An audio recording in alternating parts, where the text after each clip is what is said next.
अस्सलामुअलैकुम dear viewers, welcome to my YouTube channel training in engineering. उम्मीद है आप सब खैरियत से होंगे। आज की इस वीडियो में मैं एनवायरमेंटल टेक्नोलॉजी का चैप्टर 2 टॉपिक 2 डिस्कस करना चाहूँगा, जो कि हमारे पास है काजेज़ ऑफ पोल्यूशन। इससे पहले हमने वाटर पोल्यूशन के बारे में पढ़ा था, कुछ सरफेस सोर्सेज के बारे में पढ़ा था, non point source, point sources के बारे में, ग्राउंड वाटर पोल्यूशन के बारे में पढ़ा था। अब आज की इस वीडियो में हम पढ़ेंगे कि आलूदगी की वजूहात क्या है। तो सबसे पहले हमारे जहन में एक चीज़ आती है, वो है सीवेज। यानी जितनी भी फैक्ट्रियों का सनती एरिया जितना भी हमारा है, इंडस्ट्रियल एरिया जिसे हम कहते हैं, उसका जो सीवेज होता है, जो इस्तेमाल शुद्ध पानी होता है, जिसमें मुख्तलिफ़ किस्म की जहरीली चीज़ें होती हैं, ऑर्गेनिक मैटर्स होती हैं, इनऑर्गेनिक मैटर्स होती है, ठीक है। तो वो बहुत काफ़ी हद तक जाके वो पानी मिलता है वाटर बॉडीज़ के साथ। यानी वाटर बॉडीज़ रिवर, झीलें, लेक्स की शक्ल में होती है। तो अब हमने क्या करना है, प्रिवेंशन तो बाद में, लेकिन एक ये वजह हो सकती है कि जो सीवेज है, वो पानी, गंदा पानी जो है ना डियर स्टूडेंट्स, वो वहाँ से जाता है वाटर बॉडीज़ के साथ जाके मिलता है, जो हमारे पानी को, यानी सरफेस वाटर को पोल्यूशन का एक सबब बनता है, ठीक है। तो इसी तरह दूसरी मिसाल हम ले लेते हैं, वो ये है डियर स्टूडेंट्स कि हम मतलब कोड़ा क्रिकेट हो गया हमारा, ठीक है, ज़ेर ज़मीन पानी या सतही पानी दोनों किस्म के हो सकती है, या साबुन, डिटर्जेंट्स हम यूज़ करते हैं, क्लोरीन कंपाउंड यूज़ करते हैं, कॉस्मेटिक्स यूज़ करते हैं, प्रोडक्ट्स यूज़ करते हैं, और भी सनती इदारों से निकलने वाले इस्तेमाल शुद्ध तेज़ाबियत जो होती है, ठीक है, या खुर्दनोश बनाने वाले फैक्ट्रियों से खारिज होने वाला अमोनिया खाद, ठीक है। इन खाद की लफ्ज़ फार्मिंग वेस्ट जिसे हम कहते हैं, फार्मिंग वेस्ट। यानी यहाँ पे एक बात समझने की है कि हम जितने भी हमारे फसलें हैं, उनको तो ज़रूरत पड़ती है केमिकल्स की, खाद की जिसे हम कहते हैं, ठीक है। तो ज़ाहिर है हमने वो डालना होता है आजकल के इस जदीद दौर में। तो उससे क्या होता है डियर स्टूडेंट्स, उससे जब बारिश होती है, ठीक है, तो उससे एक तो एटमॉस्फेयर जो हमारा है, air is the mixture of gases, यानी उसके साथ जो उसका रिलेशन है, उसकी वजह से हमारा एटमॉस्फेयर भी पोल्यूशन की तरफ जाता है, ठीक है, जो गंदी गैसें होती हैं। इसी तरह जब बारिश होती है, तो बारिश के साथ वो अपनी कुछ चीज़ें अपने साथ बहा के ले जाती है, जो वाटर बॉडीज़ के साथ जाके मिलती हैं, और हमारे पानी का यानी एक ये वजह बन जाती कि ये हमारे वाटर को यानी आलूदा कर देती है, ठीक है। मैं आसान आसान अल्फाज में डिस्कस करना चाहता हूँ ताकि आप लोगों को अच्छी तरह समझ आ जाए। तो एक ये हो गई हमारी। इसी तरह फैक्ट्रियाँ जब हम मतलब लगाते हैं, अब फैक्ट्रियाँ क्यों लगाते हैं, जितनी जितनी हमारी पॉपुलेशन बढ़ती है उतनी ही उनकी ज़रूरियात बढ़ती हैं। अब ज़रूरियात को पूरा करने के लिए हम हाथ से तो चीज़ें नहीं बना सकते, लेकिन ऐसी ऐसी फैक्ट्रियाज़ या फैक्ट्रीज़ बनाएंगे जिसमें उन लोगों को फैसिलिटेट करने के लिए वही चीज़ें बनाते हैं जो उनको ज़रूरत है या फ्यूचर में ज़रूरत पड़ती है अपने मुल्क की डेवलपमेंट के लिए। तो एक चीज़ का जब फ़ायदा होता है, नुकसान भी होता है। तो अब उस नुकसान के से बचने के लिए बहुत सारी प्रिवेंशन होते हैं हमारे पास, तदारुक जिसे हम कहते हैं, तो वो भी कर सकते हैं। लेकिन असल मसला ये है कि वजूहात हम पढ़ते हैं कि ये क्यों, किस किस वजह से हो सकता है। अब ज़ाहिर फैक्ट्री हमने लगाई, एक तो उसमें सीवेज का एक हो गया हमारे पास। दूसरा इशू हमारे पास ये आता है कि स्मोक, जिसे हम यानी उससे निकलने वाला धुआं। अब दो चीज़ें हमारे इन्वायरमेंट को ख़राब कर रही है। सबसे पहले वाटर बॉडीज़ हमारी ख़राब हो रही है, दूसरी चीज़ हमारा एटमॉस्फेयर ख़राब हो रहा है। जो जो गैसें वहाँ से निकलती है वो एटमॉस्फेयर से जाके मिलती है और हमारे एटमॉस्फेयर को पोल्यूशन का एक सबब बनता है ये। अब उसकी वजह से क्या होता है फिर हमारे मतलब यानी जैसे वाटर, जैसे बोर्न डिजीज़ होते हैं हमारे, टाइफाइड वगैरह, हेपेटाइटिस, और भी बहुत सारी चीज़ें, या एलर्जीज़ हमारी हो गई, स्किन एलर्जी हो गई, ठीक है, आंखों की बीमारी हो गई, और भी इस तरह बहुत सारी चीज़ें। तो इस वजह से हमारी जो सेहत है ना डियर स्टूडेंट्स, उस पर बहुत गहरा असर पड़ता है ये एटमॉस्फेयर अगर आलूदा हो।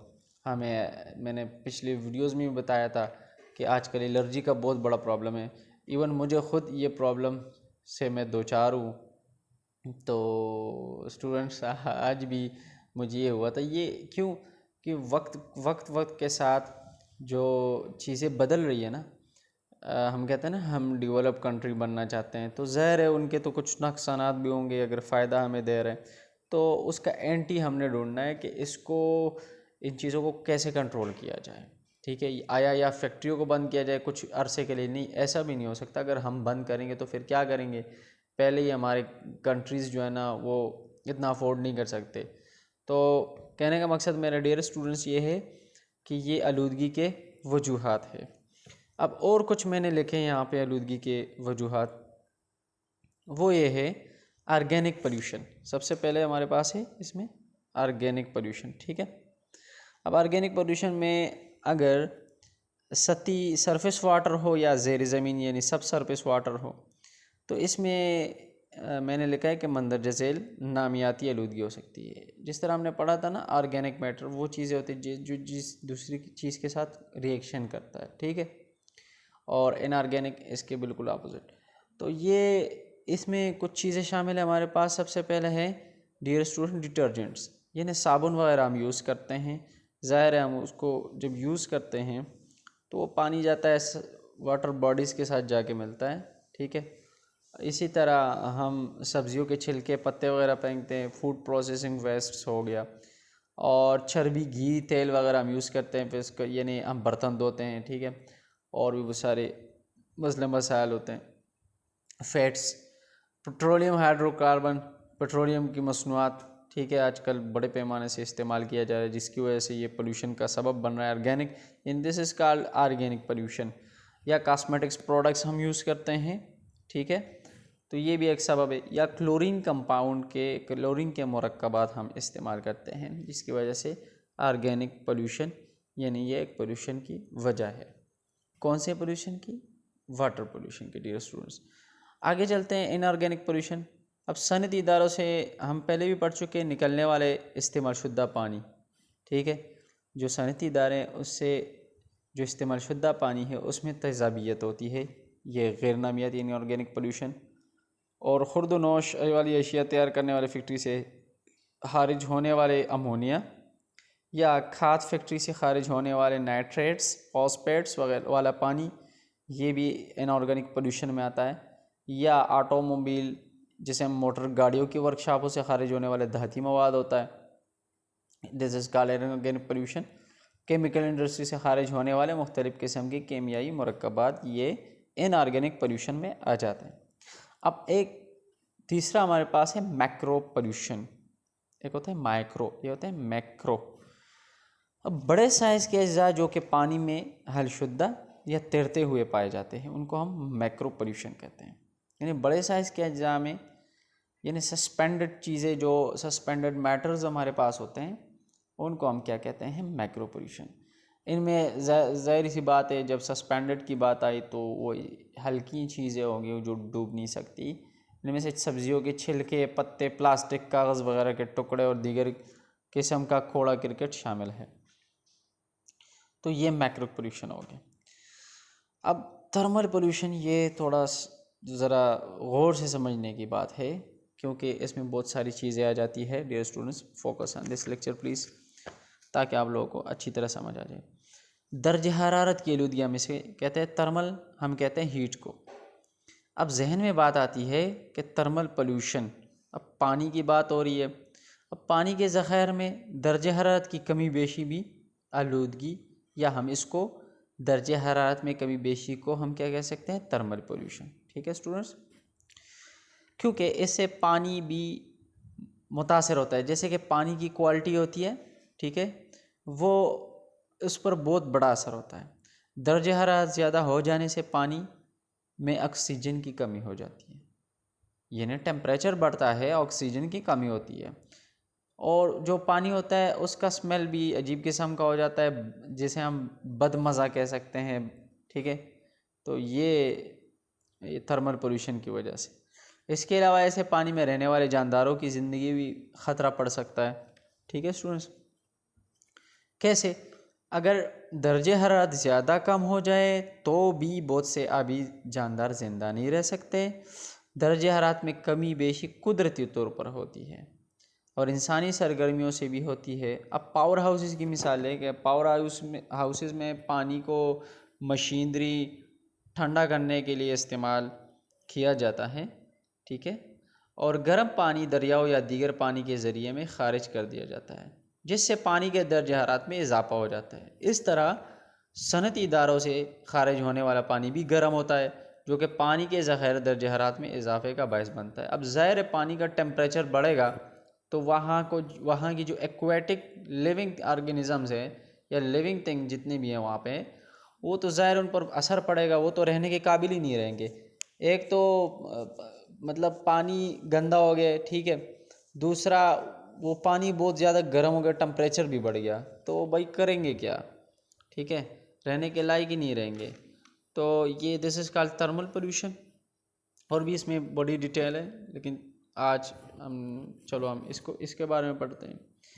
दूसरा हमारा टॉपिक है डियर स्टूडेंट्स, इसके बाद जो टॉपिक 2 में मैंने कुछ चीज़ें ऐड की है वो ये है इफ़ेक्ट्स ऑफ वाटर पोल्यूशन। ये सबसे पहले काजेज़ थे हमारे पास, ये अब इफ़ेक्ट्स है, यानी इसके कौन कौन से असरात हो सकते हैं। पानी की आलूदगी के असरात।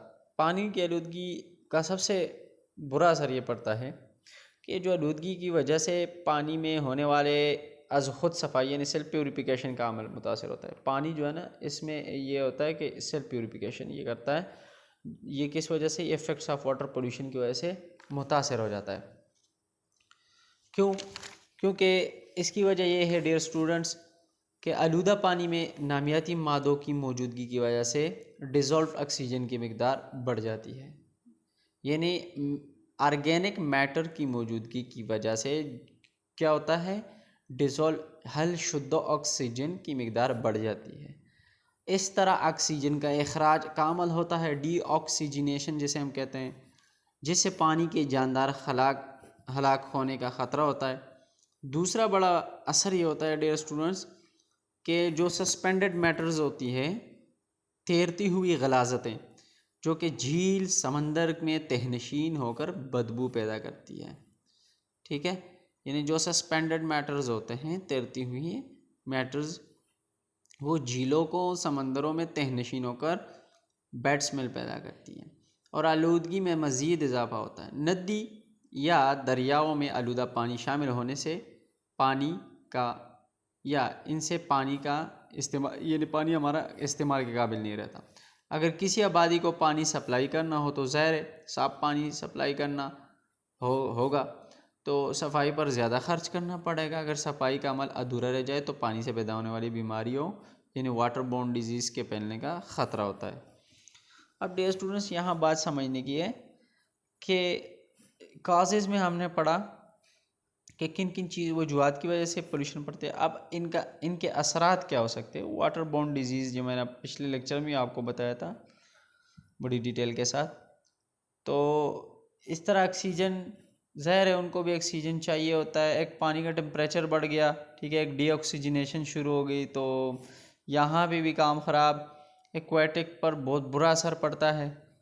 तो इसी तरह मैंने एटमॉस्फेयर के बारे में बताया कि एटमॉस्फेयर, दोनों चीज़ें जब एनवायरमेंटल पोल्यूशन इतना ज़्यादा बढ़ जाता है तो डियर स्टूडेंट्स बीमारियां जन्म लेती है। अब हमने करना क्या है भाई, हमने करना ये है preventive measure of water pollution हमने ऐसे इख्तियार करने हैं जिसकी वजह से तदारक हो सके या लोग महफूज रह सके, या जितने भी लिविंग थिंग्स है पानी में, हमारे एटमॉस्फेयर पे या खुश्की पर हैं, वो उनको कैसे प्रिवेंट करना है। अब कोरियर्स पर मौजूद पानी के ज़ाहिर आलूदा हो रहे हैं, आजकल बहुत बड़ा मसला हो रहा है। इवन शहरों में बहुत बड़ा मसला है, जैसे कि वो टैंकियों में पानी डालते हैं, ठीक है, उसके साथ कोई केमिकल यूज़ करते हैं, लेकिन उस पर इतना एतबार नहीं किया जा सकता, क्या पता केमिकल यूज़ किया है नहीं किया। तो आजकल सिटीज़ में बहुत बड़ा मसला हो रहा है पानी का। और जैसे कि पाकिस्तान में कराची में देख लीजिए, वहाँ पे पानी का बहुत बड़ा मसला हो रहा है। गंदा पानी लोग यूज़ करते हैं जिसकी वजह से बहुत सारी बीमारियाँ जन्म लेती है। ये वाटर बोर्न डिजीज़ की वजह से अल्सर की बीमारी जो इंटेस्टाइन में वो पैदा करता है अल्सर, ठीक है, इस तरह और भी बहुत सारे इश्यूज़ हो जाते हैं, पेट ख़राब हो जाता है, ठीक है। तो ये बहुत, हाँ, काफ़ी हद तक ये मसला बहुत बड़ा रहा है डियर स्टूडेंट्स। तो अगर हमने इसकी तदारुक नहीं की तो एक वक्त ऐसा आएगा कि हम सब गंदा पानी यूज़ करने लगेंगे और जिसकी वजह से लोगों की उम्र में कमी वाक़ हो जाए और मौत और ज़िंदगी अल्लाह के हाथ में। लेकिन हमें सेंस दिया हुआ है, हमने वो सेफ्टी प्रिकॉशन इख्तियार करने हैं। अब अगर इस आलूदगी पर काबू ना पाया गया तो पीने के लिए साफ पानी मुयसर नहीं होगा। अब ज़िंदगी का वजूद ख़तरे में पड़ जाएगा। पानी की आलूदगी के तदारुक के लिए डियर स्टूडेंट्स कुछ मुख्तलिफ़ तरीके इख्तियार किए जाते हैं। ये मैंने लिखे नीचे, तो इसके साथ मुझको डिटेल नहीं, लेकिन मैं बताता हूँ कि इसकी डिटेल क्या होती है। पब्लिक कॉन्शियसनेस यानी पब्लिक में शऊर उजागर करना, इंडस्ट्रियल कोऑपरेशन, सनती इदारों का तावन और लेजिस्लेशन कानून साजी। सबसे पहले पब्लिक कॉन्शियसनेस है, यानी पब्लिक में शऊर उजागर करना, पब्लिक को वो सेंस देना, सेंस तो होती है उनमें, लेकिन उनको और एक डायरेक्शन के थ्रू लेके जाने के भैया आप लोगों ने क्या ऐसा करना है कि वाटर पोल्यूशन कम हो जाए। अब पानी के कुदरती ज़ाहिर के आलूदा होने पर पैदा होने वाले मसाइल से लोगों को आगाह करना बहुत ज़रूरी है। इसके अलावा इन ज़खायर को आलूदा होने से बचाने की तराकीब के बारे में मुनासिब पब्लिसिटी बहुत ज़रूरी है। मतलब ऐसे पॉम्पलेट्स वगैरह या एडवर्टाइजमेंट करके इस तरह कुछ कि भाई लोगों को शऊर हो सके कि पानी का मसला बढ़ रहा है, भाई कल को हम फ्यूचर में हमें मसला होगा, आज भी हो रहा है, गुजर रहे हैं, हमारे बच्चे पानी पिएंगे, बूढ़े बुज़ुर्ग पानी पिएंगे और भी बहुत सारे लोग पिएंगे, तो इससे बहुत काफ़ी हद तक नुकसान हो सकता है। तो ये this is called public consciousness, हम काउंसलिंग भी कह सकते हैं। इसके अलावा सनती इदारों का तावन। अब सनती इदारों से खारिज होने वाले तो जो सीवेज होता है आलूदा पानी को कॉरपोरेशन के यानी म्यूनिसिपल सीवर या कुदरती नाली नदी दरियाओं में डालने से पहले इसे मुनासिब हद तक साफ़ करना चाहिए। ये इसका बहुत ज़बरदस्त किस्म का तदारुक है। यानी वाटर को जो सीवेज है उसको उसकी ट्रीटमेंट करनी चाहिए, ट्रीटमेंट प्लांट होने चाहिए कि कारखाने से खारिज होने वाले अब तमाम पानी को साफ़ किया जाए, बल्कि जितने पानी में ज़्यादा काबिल एतराज़ आलूदगी मौजूद हो इसे साफ़ किया जाए। इसके अलावा कारखानों में मुतबादिल ख़ाम मटीरियल इस्तेमाल करके या पैदावारी तरीक़ाकार तब्दील करके पानी की आलूदगी को कम किया जा सकता है। इस सिलसिले में फिर कारखानों के मालिकान को किसी हद तक टैक्स में छूट देकर नई मशीनरी लगाने और पानी की आलूदगी कम करने के बारे में आमादा किया जा सकता है। तो ये एक इंडस्ट्रियल कोऑपरेशन है। ज़िंदगी में कोऑपरेशन तावन कभी कभी ये मजबूरी भी बन जाती है, लेकिन कभी कभी कोऑपरेशन करनी पड़ती है। ज़िंदगी में कोऑपरेशन नहीं हो डियर स्टूडेंट्स तो क्या होगा, हर तरफ लड़ाई झगड़े, नुकसान ही होगा ना। दोनों कोऑपरेशन करेंगे, यानी जो आवाम है और जो इंडस्ट्रियल सनती इदारे हैं वो आवाम के उस चीज़ के या वो आवाम के उस बात को दिल में बिठा के एहसास ले ले या सोचें कि भाई ये जो लोगों को मसला दरपेश है ये हमारी वजह से हो रहा है, कल को हमसे अल्लाह ही पूछेगा, तो क्यों ना हम इंडस्ट्रियल कोऑपरेशन करें। ठीक है, इतना पैसा कमा रहे हैं तो क्या होगा अगर हम लोगों का सोचें थोड़ा बहुत। तो डियर स्टूडेंट्स ऐसा नहीं होता, लेकिन हमें ऐसा करना चाहिए। ये तालीम जो है ना डियर स्टूडेंट्स, ये बहुत ज़बरदस्त किस्म की एक हम कह सकते हैं ना एक वेपन है। इससे बड़े बड़े लोग जो है ना डियर स्टूडेंट्स, जब आप लोग पढ़ेंगे, पढ़ लिख के इंशाल्लाह कामयाब होंगे तो आप लोगों को ये अंदाज़ा हो जाएगा कि पढ़ाई में यानी कलम में कितनी ताकत है। तो कुछ लोग कहते हैं नहीं अनफॉर्चुनेटली हमारे मुल्क में ये हो रहा है, यहाँ पे इंसाफ नहीं मिलेगा, ये वो। स्ट्रगल तो हमने करनी है, ज़ाहिर है, बगैर स्ट्रगल के तो कुछ मिलना ही नहीं है। तो सनती इदारों को चाहिए कि वो हमारे साथ ताउन करे, नहीं तो ये काम बहुत ख़राब हो सकता है। इसके अलावा कानून साजी लेजिस्लेशन, पानी को आलूदगी से बचाने के लिए कानून साजी करनी चाहिए, जैसे कि बैनुल अक़वामी मयार के मुताबिक सनती इदारों से खारिज होने वाले आलूदा पानी में आलूदगी की हद मुकर्रर करनी चाहिए, और सीवर लाइन या कुदरती नदी नालियों या दरवाओं में आलूदा पानी डालने से पहले मुकर्रर हद तक पानी को साफ़ करने के लिए प्लांट फैक्ट्री मालिकान खुद लगाएं और ख़िलाफ़ वर्जी करने वालों को जुर्माना किया जाए या उसकी फैक्ट्री बंद कर दी जाए। यानी एक इंटरनेशनल उसूल होने चाहिए, कानून होना चाहिए, ठीक है, कि उनको एक हद बता दे कि भाई अगर पानी इस इतने से ज़्यादा हो गया तो फिर आप लोगों को जुर्माना होगा। तो तब जाके वो लोग मतलब वो एहतियात लेके लोगों का सोचेंगे, अदरवाइज़ वो ऐसा नहीं कर सकते। अब सीवर लाइन में कुछ आपके बुक पे भी टेबल दिया होगा, ये पीएच यूनिट्स हैं कि 5.5 से 9 टॉलरेंस लिमिट्स होते हैं। इस तरह सस्पेंडेड सॉलिड्स 600 तक हो सकते हैं। Temperature 45 degree Celsius, oil and grease 100, phenolic compound, biochemical oxygen demand of for 5 days at 20 degree Celsius. इस तरह सल्फेट्स हो गई, टोटल सॉलिड डिज़ोल्व हो गया, chlorides, boron, sodium percent, lead, copper, zinc, chromium, nickel, emitters वगैरह वगैरह। ये सब चीज़ों का, ये इसकी करेक्टरिस्टिक और टॉलरेंस लिमिट्स को देखकर इस पर काबू पाया जा सकता है। तो डियर स्टूडेंट्स, यहाँ पर हमारा टॉपिक ख़त्म होता है। इंशाल्लाह नेक्स्ट लेक्चर में हम पढ़ेंगे कंपोजिशन ऑफ सीवेज। ये बहुत इम्पोर्टेंट टॉपिक है, तो इंशाल्लाह इसमें पढ़ेंगे। Thank you for watching. मिलते हैं अगली वीडियो में। शुक्रिया।